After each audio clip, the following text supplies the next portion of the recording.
Sir, പുതിയ Devaswom board എത്രയും പെട്ടെന്ന് രൂപീകരിക്കാനാണ് സർക്കാരിൻ്റെ നീക്കം. ഇതിൽ ആദ്യം കേട്ട പേര് TK ദേവകുമാറിൻ്റെയാണ്, പിന്നീട് കേട്ട പേര് ഇപ്പോൾ ഈ സമ്പത്തിൻ്റെയാണ്. അതിനുശേഷം കോട്ടയത്ത് നിന്നുള്ള ഒരു അനിൽകുമാറിൻ്റെ പേര് കേൾക്കുന്നത്. ഏറ്റവും ഒടുവിൽ മുൻ ചീഫ് സെക്രട്ടറി കൂടിയായ K ജയകുമാറിൻ്റെ പേരാണ് കേൾക്കുന്നത്. എന്തായാലും മുഖ്യമന്ത്രി പിണറായി വിജയൻ വിദേശ സന്ദർശനം പൂർത്തിയാക്കി കേരളത്തിൽ വന്നതിന് ശേഷം പ്രഖ്യാപനം ഉണ്ടാവുള്ളൂ. ഇപ്പോൾ K ജയകുമാർ ആണെങ്കിൽ സർക്കാരിന് മുഖം രക്ഷിക്കാം എന്നുള്ളൊരു നീക്കവും ഉണ്ടെന്ന് പറയപ്പെടുന്നു. സാർ എങ്ങനെ വിലയിരുത്തുക? അല്ല, ഇപ്പോൾ ഒരു പ്രസിഡന്റിനെ വെച്ചിട്ട് സർക്കാരിന് ഈ കേസിൽ മുഖം രക്ഷിക്കാനായിട്ട് കഴിയില്ല എന്നുള്ളതാണ് ഏറ്റവും വസ്തുത. എന്താ കാര്യം എന്ന് വെച്ച് കഴിഞ്ഞാൽ, ഈ ദേവസ്വം ബോർഡ് ഇതിനകത്ത് എടുക്കുന്നൊരു നിലപാടുണ്ട്. ആ നിലപാട് തന്നെ നിയമവിരുദ്ധമാണ്. അവിടെയാണ് എൻ്റെ ഒന്നാമത്തെ പ്രശ്നം കിടക്കുന്നത്. ദേവസ്വം ബോർഡ് പറയുന്നത് ഇപ്പോൾ എന്താണ് പറയുന്നത്? താഴെയിൽ നിന്ന് ശുപാർശ വന്നു കഴിഞ്ഞപ്പോഴേക്കും തന്ത്രി ശുപാർശ ചെയ്ത്, തിരുവാഭരണം കമ്മീഷണർ ശുപാർശ ചെയ്ത്, കമ്മീഷണർ ശുപാർശ ചെയ്ത്, ഇപ്പം ഞങ്ങളത് അംഗീകരിച്ചു. അങ്ങനെ താഴേക്കിടയിലുള്ള ഉദ്യോഗസ്ഥന്മാർ ഇവരെല്ലാവരും ബോർഡിൻ്റെ കീഴിലാണ് വരുന്നത്, തന്ത്രി അടക്കം. തന്ത്രി ഒരു സ്വതന്ത്ര റിപ്പബ്ലിക്കൊന്നുമല്ല, തന്ത്രി അടക്കം ബോർഡിൻ്റെ കീഴിലാണ് വരുന്നത്. അപ്പോൾ ഇതിനകത്ത് മാത്രവുമല്ല, ആദ്യത്തെ ഉത്തരവിൽ തന്നെ ഈ വ്യാജ മഹസ്സർ ഉണ്ടാക്കിയ 10 പേരുടെ പേര് ആ കോടതി വിധിയിൽ പറയുന്നുണ്ട്. തന്ത്രിയും മേൽശാന്തി എല്ലാവരുടെയും പേര് പറഞ്ഞിട്ടാണ് പറഞ്ഞിരിക്കുന്നത്. അവരാണ് ആദ്യമായിട്ട് ഇതിനകത്തൊരു വ്യാജരേഖ ചമക്കുന്നത്. എന്താണ് ആ വ്യാജരേഖ? ഒരു ചെറിയ മാറ്റം വരുത്തി. എന്താണ് ആ മാറ്റം? സ്വർണ്ണപ്പാളി അല്ല, സ്വർണം പൊതിഞ്ഞ ചെമ്പ് പാളി എന്നുള്ളത് വെറും ചെമ്പ് പാളി എന്നാക്കി കൊടുത്തു. ആ പൊതിഞ്ഞ സ്വർണത്തെ മാറ്റിക്കൊണ്ട് വെറും ചെമ്പ് പാളി എന്ന് പറയുന്ന മഹസർ, ഈ പറഞ്ഞ 2019 ഇത് കൊണ്ടുപോകുന്നതിനുള്ള ആ മഹസർ തയ്യാറാക്കിയത് തന്ത്രിയും മേൽശാന്തിയും പിന്നെ ഇങ്ങോട്ട് വരുന്ന എല്ലാവരും. അതിലിപ്പോൾ കുറച്ച് ഉദ്യോഗസ്ഥന്മാർ മാത്രം അറസ്റ്റ് ചെയ്യപ്പെട്ടിട്ടുണ്ട്. അതാണ് ഇതിനകത്ത് ഏറ്റവും പ്രമുഖമായൊരു രേഖ. എന്താണ് ആ രേഖ എന്ന് വെച്ച് കഴിഞ്ഞാൽ, കാരണം സ്വർണത്തെ അപ്പാടെ മാറ്റിക്കൊണ്ട് വെറും ചെമ്പാക്കി അംഗീകാരം കൊടുക്കുകയാണ്. ഇവർ അതിനകത്ത് ഒപ്പിട്ടേക്കുന്ന ഒരാൾക്കും ഇത് സ്വർണം പൊതിഞ്ഞ ചെമ്പാണ് എന്ന് തങ്ങൾക്കറിയില്ലായിരുന്നു എന്ന് വാദിക്കാൻ കഴിയില്ല. പിന്നെ അവിടുത്തെ നിയമം അനുസരിച്ചിട്ട് തന്ത്രി കൂടി ഇതിന് സമ്മതിച്ചാലേ ഈ പാളികളൊക്കെ പൊളിച്ചുകൊണ്ട് പോകാനായിട്ട് പറ്റൂ, വേറെ ആർക്കും പറ്റുകയില്ല. അപ്പോൾ ഇത് പുറത്തേക്ക് കൊണ്ടുപോകാൻ പാടില്ല എന്ന് തന്ത്രിക്കും മേൽശാന്തിക്കും ബാക്കിയുള്ള ഉദ്യോഗസ്ഥർക്കും ഒന്നും അറിയില്ലായിരുന്നു എന്ന് അവർക്ക് പറയാൻ പറ്റില്ല. ഇനി ബോർഡിൻ്റെ ഉത്തരവാദിത്വം എന്താണ്? ബോർഡിൻ്റെ ഉത്തരവാദിത്വം എന്ന് പറഞ്ഞു കഴിഞ്ഞാൽ, ക്ഷേത്രത്തിൻ്റെ സ്വത്തുകൾ സംരക്ഷിക്കുക, പരിപാലിക്കുക, വർദ്ധിപ്പിക്കുക, നിയമവും ചട്ടവും അനുസരിച്ച് ഭരണം നിർവഹിക്കുക, ഭരണഘടനയ്ക്കും നമ്മുടെ രാജ്യത്തെ നിയമങ്ങൾക്കും വിധേയമായി നിന്ന് പ്രവർത്തിക്കുക. ഇതാണ് ബോർഡിൻ്റെ ഉത്തരവാദിത്വം. ആ ഉത്തരവാദിത്വത്തിൽ എന്താണ്?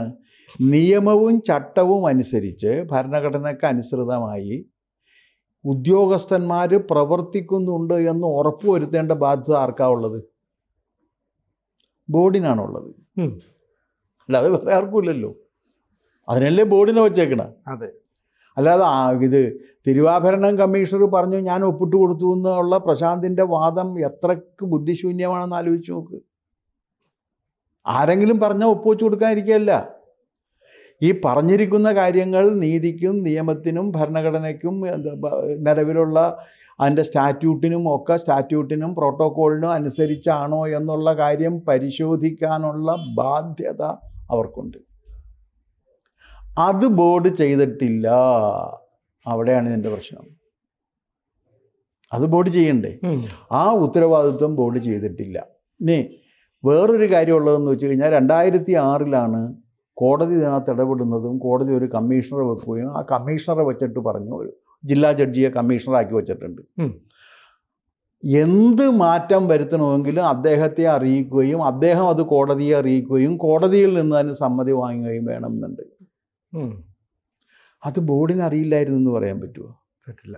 അവിടുത്തെ ഉദ്യോഗസ്ഥർക്ക് അറിയില്ലായിരുന്നു എന്ന് പറയാൻ പറ്റുമോ? തന്ത്രിക്ക് അറിയില്ലായിരുന്നു എന്ന് പറയാൻ പറ്റുമോ? ഇവരെല്ലാവരും അറിഞ്ഞിരിക്കണമല്ലോ. അതെ.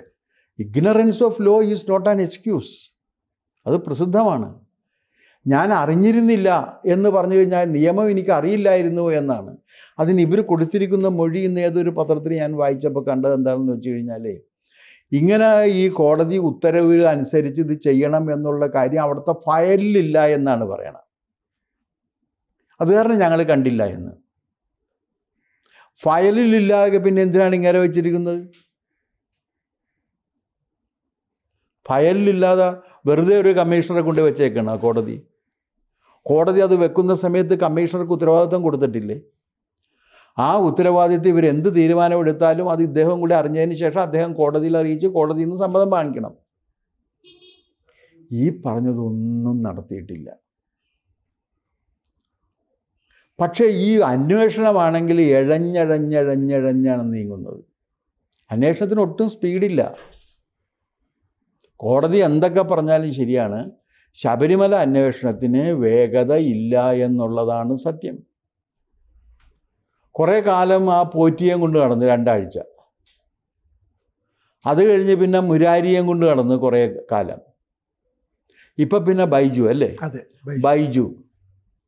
പക്ഷേ ഇവർക്കൊക്കെ മുൻപ് ഈ 19 നടക്കുന്ന സമയത്ത് അന്നത്തെ തിരുവാഭരണം കമ്മീഷണറാണ് ആര്?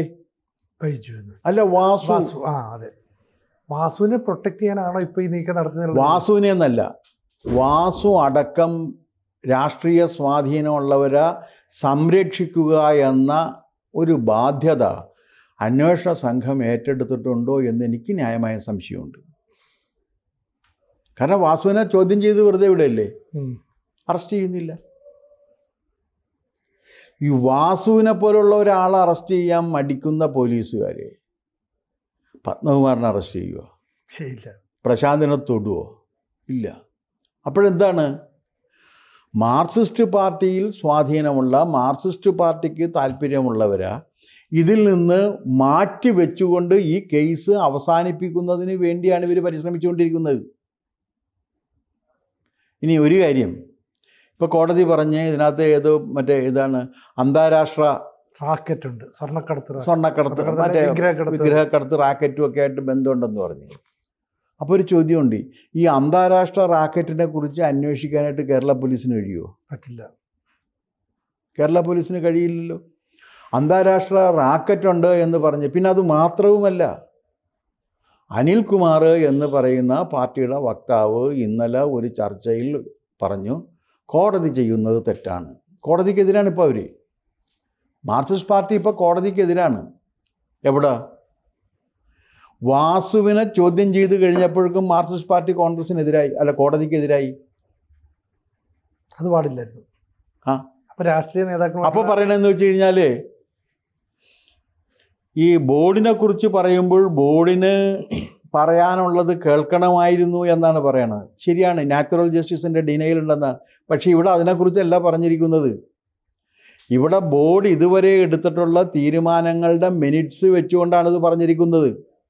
അതിലെന്താണ് മഹസർ എഴുതണം എന്നുള്ളതിൻ്റെ മറ്റേ ഇതിൻ്റെ മാനുവൽ, ശബരിമല അഡ്മിനിസ്ട്രേറ്റീവ് മാനുവൽ ലംഘിച്ചിരിക്കുന്നു, കോടതി വിധി ലംഘിച്ചിരിക്കുന്നു.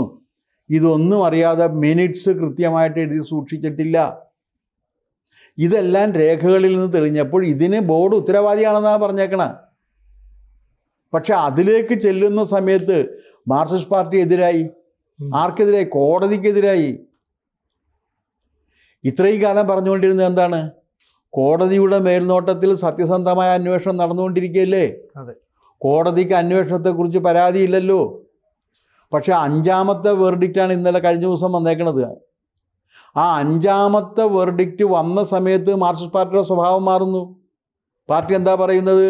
കോടതി അധികാര സീമ ലംഘിച്ചുകൊണ്ട് പ്രവർത്തിക്കുന്നു, കോടതി സ്വാഭാവിക നീതി നിഷേധിച്ചുകൊണ്ട് പ്രവർത്തിക്കുന്നു, അവരെ പ്രതിയാക്കപ്പെടുന്നതിന് മുമ്പ് ഇവരെയൊക്കെ ചോദ്യം ചെയ്യേണ്ടതല്ലേ. ഇനി വേറൊന്നില്ലേ, പോറ്റി ഇതും കൊണ്ട് ഭാരത പര്യടനം നടത്തിയല്ലോ. അതെ, ചെയ്യാവുന്ന സ്ഥലങ്ങൾ, ചെല്ലാവുന്ന സ്ഥലങ്ങളിലെല്ലാം ചെന്നു. ഒരുപാട് പ്രമാണിമാരുടെ വീടുകളിൽ ഇതുകൊണ്ട് കൊടുത്തിട്ട് പൂജ നടത്തി ദക്ഷിണ മേടിച്ചിട്ടുണ്ട്. ഇവിടെയൊക്കെ സത്യസന്ധമായിട്ട് ഇവിടെയൊക്കെ പോയിട്ട് കൊണ്ടുപോയി തെളിവെടുക്കേണ്ടതില്ലേ? അതെ. നടൻ ജയറാമിൻ്റെ വീട്ടിലടക്കം പോലീസ് ഒന്നും അന്വേഷണ ഉദ്യോഗസ്ഥർ ഒന്നും ചെയ്തിട്ടില്ല. ഇപ്പോൾ സ്പെഷ്യൽ ഇൻവെസ്റ്റിഗേഷൻ ടീം ഉണ്ടെന്ന് പറഞ്ഞിട്ടും കാര്യമൊന്നുമില്ല. സ്പെഷ്യൽ ഇൻവെസ്റ്റിഗേഷൻ ടീമിൻ്റെ പ്രവർത്തനം ഒട്ടും തൃപ്തികരമല്ല എന്നാണ് ഞാൻ പറയുക. കാരണം ഡെഡ് സ്ലോയിലാണ് പോകുന്നത്. കോടതി എന്തുകൊണ്ടാണ് ഈ കാര്യങ്ങളൊന്നും അവരോട് ചോദിക്കാത്തതെന്ന് എനിക്ക് മനസ്സിലാവുന്നില്ല. ഇനി ചോദിക്കുന്നുണ്ടോ എന്നും അറിയില്ല. കാരണം കോടതിയിൽ ഇവരും അന്വേഷണ ഉദ്യോഗസ്ഥരും കോടതിയും കൂടി നടക്കണ എന്താണെന്നുള്ള കാര്യം നാട്ടുകാരായ നമുക്കാർക്കും അറിയില്ല. നാട്ടുകാരെ മുഴുവൻ ഇരുട്ടിൽ നിർത്തിയിട്ടാണ് കോടതിയും അന്വേഷണ സംഘവും തമ്മിലുള്ള സംവാദം നടക്കുന്നത്. എന്തിനങ്ങനെ ചെയ്യണം? പൊതുജനങ്ങൾ അറിയണ്ടേ കാര്യങ്ങൾ? പൊതുജനങ്ങൾ അറിയണ്ടേ? ജനാധിപത്യമല്ലേ? ഈ ജനാധിപത്യ സംവിധാനത്തിൽ പൊതുജനങ്ങൾ ഇവരിതെല്ലാം കഴിഞ്ഞതിന് ശേഷം ഓർഡർ ഡിക്റ്റേറ്റ് ചെയ്യുമ്പോഴാണ് ആളുകൾ കയറുന്നത്. ഇവരെന്ത് പറഞ്ഞു എന്നുള്ള കാര്യം ആർക്കും അറിയില്ല. കോടതിക്ക് അറിയാമെന്നാണ് പറയണത്. അങ്ങനെയല്ലല്ലോ വേണ്ടത്. എന്തിനാണെന്ന് ശബരിമല സ്വർണ്ണ കള്ളക്കേസിൽ കള്ളന്മാരായിട്ടുള്ളവരെ സംരക്ഷിക്കുന്നതിന് വേണ്ടിയിട്ട് എന്തിനാണ് ഒരു ഇൻ ക്യാമറ ജഡ്ജ് ഒരു പ്രൊസീഡിങ്സ് വരുന്നത്? ജനങ്ങൾ അറിയേണ്ടതല്ലേ? ഇതിനേക്കാൾ വലിയ കേസുകൾ സുപ്രീം കോടതിയിൽ വരുമ്പോഴിത് വരുന്നില്ലല്ലോ. അപ്പോൾ എന്തിനങ്ങനെ ചെയ്യുന്നു എന്നൊരു ചോദ്യം ആളുകൾക്കിപ്പോൾ സംശയം കൂടി വരെയാണ്. കാരണം എന്താണെന്ന് വെച്ച് കഴിഞ്ഞാൽ കോടതി ഇത് ഏറ്റെടുത്ത് അന്വേഷണം. അതെ, അന്വേഷണം കോടതിയാണ് നടത്തുന്നത്. കോടതി അന്വേഷണം നടത്തുമ്പോൾ ഇത് എന്തുകൊണ്ടാണ് ഇവരുടെയൊക്കെ തെളിവെടുക്കാത്തതെന്ന് കോടതി ചോദിച്ചതെന്ന് നമുക്കറിയില്ല. ചോദിക്കേണ്ടതല്ലേ? അതെ. കാരണം ഇത് എവിടെയെല്ലാം കൊണ്ടുപോയി എന്തെല്ലാം ചെയ്തിട്ടുണ്ടെന്ന് അറിയണ്ടേ? എവിടെ നിന്നൊക്കെ പണം പിരിച്ചു എന്നറിയണ്ടേ? അതെ. അതെല്ലാം ഈ ക്ഷേത്ര ആചാരങ്ങളുടെ ധ്വംസനമല്ലേ, ലംഘനമല്ലേ? അത് നടത്തി ആരുടെയൊക്കെ വീട്ടിൽ പോയി എവിടെ നിന്നൊക്കെ എടുത്ത് എന്തൊക്കെ കൊണ്ടുവന്നു അതിനെക്കുറിച്ചൊന്നും ഒരു അന്വേഷണവും നടക്കുന്നില്ല. ഇവരിപ്പോൾ ആകെ ചെയ്യുന്ന കാര്യം മുരാരിയെയും കൊണ്ട് ഇങ്ങനെ നടക്കും. അപ്പോൾ ടി വിക്കാരൊക്കെ കൂടി പോയിട്ട് ചാനലുകാരെല്ലാം കൂടി പോയിട്ട് മുരാരിയുടെ അവിടെ നിന്ന് എടുക്കും. പിന്നെ അത് കഴിയുമ്പോഴേക്കും എന്ത് ചെയ്യുമെന്ന് വെച്ച് കഴിഞ്ഞാൽ മറ്റേ പോറ്റി ഇപ്പം വെട്ടിപ്പം മുരാരിയാണ്. ഇനിയിപ്പോൾ ഒരു ബൈജുവിനെ കിട്ടിയിട്ടുണ്ട്. ഇവരിങ്ങനെ ഒരാഴ്ച ഇതിങ്ങനെ കൊണ്ടുകടന്നിട്ട് ബാക്കിയുള്ളവരുടെ ഇവർ എപ്പോൾ പോയിട്ട് എടുക്കും. അപ്പോൾ ഇതിൻ്റെ പങ്ക് പറ്റിയെന്ന് പറയുന്ന രാഷ്ട്രീയക്കാർ നേതാക്കളെല്ലാം തന്നെ രക്ഷപ്പെടാനായിട്ടുള്ള ഒരു അവസരം. അല്ല, പാർട്ടിയുമായി ബന്ധപ്പെട്ടവരെ രക്ഷപ്പെടുത്തുന്നതിനുള്ള അണിയറ നീക്കങ്ങൾ മാർക്സിസ്റ്റ് പാർട്ടി ആരംഭിച്ചിട്ടുണ്ട് എന്നുള്ളതിൻ്റെ തെളിവാണ് ഇന്നലത്തെ ചർച്ചയിൽ പാർട്ടി കോടതിക്കെതിരെ നീങ്ങുന്നതും എല്ലാം കാണിക്കുന്നത്. കാരണം ഇത്രയും കാലം പറഞ്ഞിരുന്നത് എന്താണ്? ആരാണെങ്കിലും ശിക്ഷിക്കപ്പെടട്ടെ എന്നാണ് പറഞ്ഞത്. ഇപ്പോൾ ആരാണെങ്കിലും ശിക്ഷിക്കപ്പെടാൻ പാടില്ല. ബോർഡ് ശിക്ഷിക്കപ്പെടാൻ പാടില്ല. ബോർഡ് വിശുദ്ധമാണ്. ഇവർ പറയുന്നതല്ല, ബോർഡിൻ്റെ ഉത്തരവാദിത്വം ബോർഡ് ചെയ്തിട്ടില്ല. അങ്ങനെ ബോർഡിൽ നിക്ഷിപ്തമായിരിക്കുന്ന ഉത്തരവാദിത്വം നിറവേറ്റാതെ ക്ഷേത്രത്തിൻ്റെ സ്വത്തുക്കൾ നശിപ്പിച്ചിരിക്കുന്നു. അവരുടെ പ്രാഥമികമായ ദൗത്യം ക്ഷേത്ര സ്വത്തുക്കൾ പരിപാലിപ്പിക്കുക, അത് സംരക്ഷിക്കുക, അത് വർദ്ധിപ്പിക്കുക. ക്ഷേത്ര സ്വത്തുകൾ അവർ പരിപാലിച്ചില്ല, അത് സംരക്ഷിച്ചില്ല, അത് വർദ്ധിച്ചില്ല എന്ന് മാത്രമല്ല അതിന് വിരുദ്ധമായി പ്രവർത്തിക്കുകയും ചെയ്യുന്നു. ഇത് തന്നെ നിയമലംഘനം ബോർഡ് നടത്തിയിരിക്കുന്നത്. ഇനി അതിൽ കൂടുതൽ തെളിവെന്തിനാണ്? പക്ഷേ ബോർഡിനെ തൊടാൻ പാടില്ല എന്നാണ് മാർക്സിസ്റ്റ് പാർട്ടി പറയുന്നത്. അതെ, ബോർഡിനെ തൊടാൻ പാടില്ല എന്ന് ഇപ്പം നിങ്ങൾ നേരത്തെ പറഞ്ഞ അനിൽകുമാർ, എനിക്ക് തോന്നുന്നു ആ അനിൽകുമാറാണെന്ന് തോന്നുന്നു ഈ ചർച്ചയിലൊക്കെ വന്നിരിക്കുന്ന അനിൽകുമാറാണെന്ന് തോന്നുന്നു. ആ അനിൽകുമാർ വാസവന്റെ ഏറ്റവും അടുപ്പക്കാരനാണ്. അപ്പൊ അനിൽകുമാർ ഇന്നലെ ഇങ്ങനെ ഒരു അഭിപ്രായം പറഞ്ഞിട്ടുണ്ടെങ്കിൽ അത് വാസവന്റെ അഭിപ്രായമായിട്ടേ കണക്കൂട്ടാൻ പറ്റുള്ളൂ. ദേവസ്വം മന്ത്രിയുടെ അഭിപ്രായമായിട്ടേ അനിൽകുമാറിന്റെ അഭിപ്രായം ദേവസ്വം മന്ത്രിയുടെ അഭിപ്രായമായിട്ടേ കണക്കെടുക്കാൻ പറ്റുള്ളൂ. അല്ലാതെ അനിൽകുമാറിന് സ്വന്തം നിലയ്ക്കകത്ത് അഭിപ്രായമില്ലല്ലോ. അദ്ദേഹം വക്താവല്ലേ. അതെ.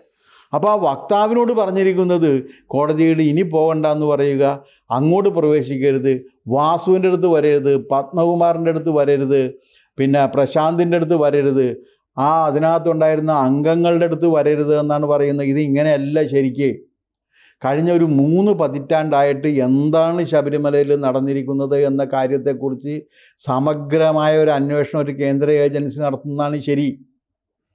കാരണം ഇതിൻ്റെ ഈ ശബരിമലയുടെ തകർച്ച ഉറപ്പുവരുത്തുന്നതിൻ്റെ ഭാഗമായിട്ട് കൂടിയാണ് 2 സ്ത്രീകളെ കൊണ്ടുവന്ന് യുവതികളെ അവിടെ പ്രവേശിപ്പിക്കുന്നതിന് വേണ്ടി മാർക്സിസ്റ്റ് പാർട്ടി നടത്തിയ ശ്രമങ്ങൾ എന്നുകൂടി വരും. അപ്പോൾ ആ കാര്യങ്ങൾ കൂടി അന്വേഷണത്തിൽ വരത്തക്ക വിധത്തിൽ ഉള്ളൊരു സമഗ്രമായ അന്വേഷണം കേന്ദ്ര ഏജൻസികളിൽ നടത്തണം, അതിന് വേണ്ടിയുള്ള ഉത്തരവാണ് കോടതി കൊടുക്കേണ്ടത് എന്നാണ് എൻ്റെ അഭിപ്രായം. കൂടുതൽ വാർത്തകളും വിശേഷങ്ങളും നിങ്ങളിലേക്ക് എത്താൻ ABC മലയാളം സബ്സ്ക്രൈബ് ചെയ്യുക, ബെൽ ബട്ടണും അമർത്തുക.